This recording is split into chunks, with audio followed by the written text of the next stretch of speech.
explain white tantra.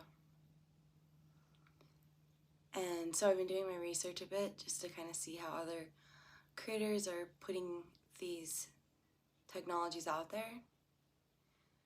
And I'm disappointed a little bit because most of the videos, and this makes sense, that are at least popular, are expressing the tantra so much in the form of like a physical union that requires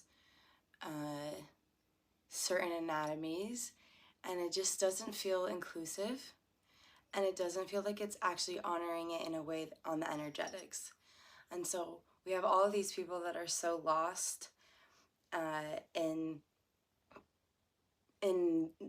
not embodying the feeling of the Kundalini energy and seeing it as accessed through having to be not just right here, right now, even if you're by yourself. Does that make sense? And when you learn about it, the channels, the 𝖈𝖗 and the 𝖈𝖗𝖊𝖆𝖙𝖎𝖔𝖓𝖘, it's the masculine and the feminine.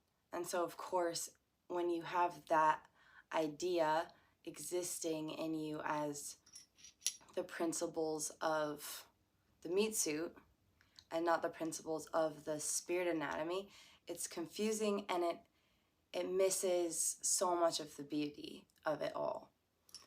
And so it's a process of alchemy, inner union, and that means that we have greater access to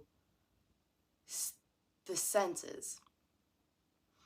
And the senses, most of us think of 6 of them or 5 of them, but to consider the kinetic sense, so knowing where you are in space and the ability to sense temperature, as well as seeing, smelling, tasting, etc. So bringing more of the body into that. And so try this with me. Have your hands together. Reach your crown higher and feel your sitting bones. Take a full inhale and hold your breath at the top.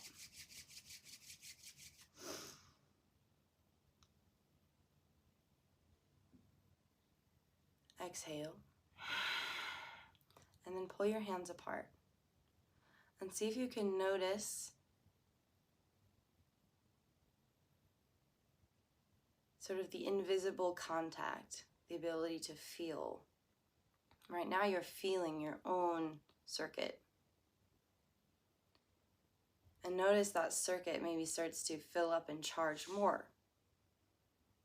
And that is simply because the body is becoming more aware of itself. It's a self-healing, self-activating machine, and it's worth paying attention to. And you can build this little chi ball, and really all you're doing is sourcing the Kundalini, right? It's just the energy that is all around us that you're plugged into. And so the Tantra, do whatever you want now, the Tantra is about finding inner union in the body space, right? Being able to access the sympathetic and the parasympathetic nervous state on command. That requires knowing the glandular system. So how you have these waters in your body that are secreted and activated and moved in timely, rhythmic ways, and the timing and the rhythms match up with the planet. So as you learn these teachings, you see just how connected you are, right? So in the body, we can activate that perception. So there's a balancing of the feminine and the masculine, right? The sympathetic and the parasympathetic. And then so too in the mind space, we want to be able to balance accessing the right hemisphere that's going to be creative, and then it switches, right? Dances now. So now the feminine's on the right. in the mind. And that's because the feminine is very able to dance and reach instead of be as much of a space holder, which is more of the body, because here's your little temple, your little space. So it crosses again. And in the mind, the right side is the creativity, and then the left side is the logic. And so do we see how important it is to have your team, all of you in your parts? And so there's that trinity again, 3, the mind, body, soul. And so the soul, that balancing aspect of you, is the sun and the moon energy. The moon being the mystery, the void, the darkness, the subconscious. And so that aspect has to come up. The Kundalini mother, feminine energy comes up. So our shadows come up, really important part of our journey. And it's illuminated by the sun. And that's the solar energy that activates us and gets us to bring the moon and the sun, moon and the sun, the moon and the sun.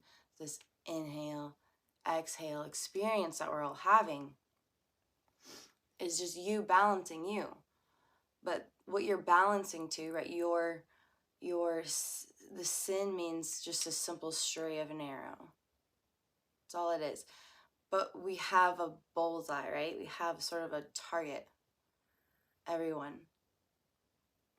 And so this dance of your energies is still in the same time taking a direction.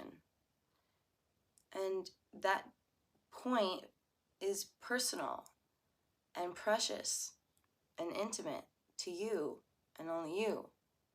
And so when you're doing these practices and you take on a teacher, and maybe you even offer teachings, you have to consider, we all have to really be mindful of and soulful of the link, the chain that you're part of.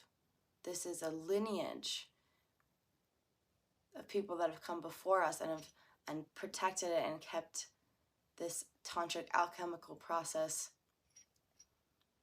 laid out for us. So to give that honor, it has to be all aspects of this journey. And the soul aspect is, that's this energy rises, right? And so the higher the consciousness, then that's the gateway, that's the access. But I just don't see enough people explaining Tantra that it goes beyond how fun it can be to activate your light body and experience heteronormative relationships. Like, it's boring, and this is about evolving our consciousness and our technologies and our perceptions. So can we bring that energy up and up and up, and then see from that space?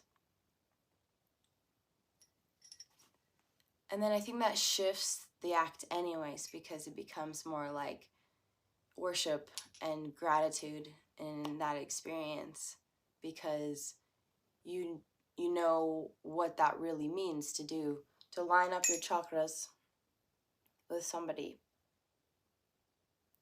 What you're doing is just an energetic exchange. You're lining up your chakras. That's what makes all of the energy come up or leak out.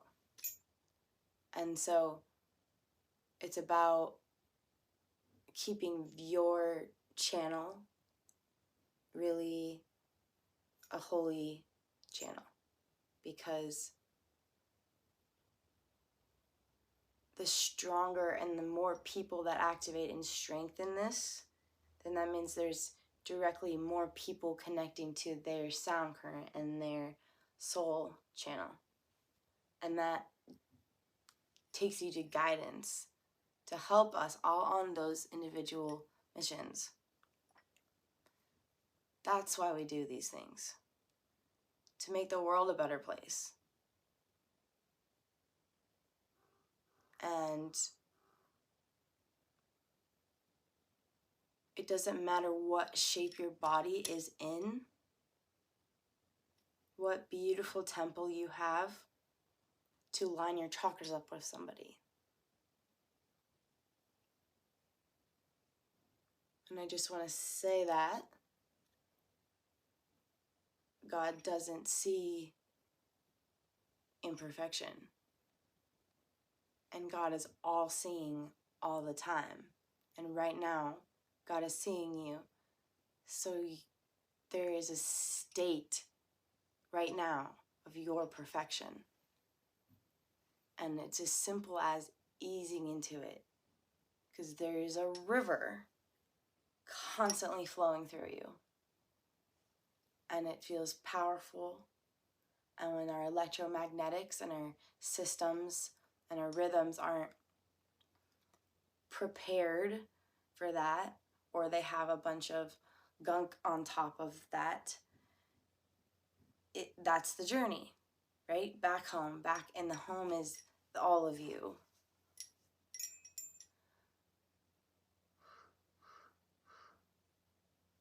And just say, I mean, it's also exciting to do things in partner things too, just like partner yoga and acro yoga is like so fun, but just making the point of that more for like evolution. You know what I mean? So I hope this hits home for anyone that just maybe feels not included to this story of this silly way of